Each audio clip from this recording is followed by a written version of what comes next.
መልካም ዜና ለሁላችሁም ቅዱሳኖች መልካም ዜና ይዤ መጥቻለሁ። ይሄም መልካም ዜና ከመስማታችሁ በፊት ይሄን ቪዲዮ ደጋግማችሁ ኮፒ ሊንክ አድርጉት።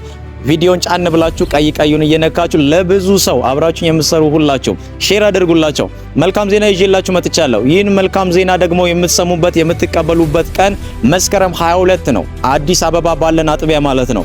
አዲስ አበባ ያላችሁ ወይንም ክፍለ ሀገር ያላችሁ ሁላችሁ ወጣቶች እኔ አይኔ እንዲከፈት ረሃቤ ነው። ኢየሱስን ማየት ጥማቴ ነው።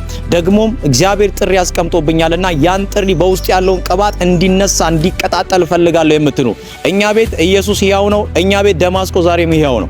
ስለዚህ ሁላችሁንም እጋብዛለሁ በዚህ መልካም ዜናና በዚህ የምስራች ላይ መታችሁ እንድትካፈሉ። በ22 መስከረም ሐሙስ ቀን ከጧቱ 3 ሰዓት ጀምሮ ሙሉ ቀን ነው የምናሳልፈው። እንደሚታወቀው እጅግ በጣም ቦታ እየጠበበን ሰዎች እየተመለሱ ስለሆነ በጧት መታችሁ ቦታ መያዝ እንዳትረሱ።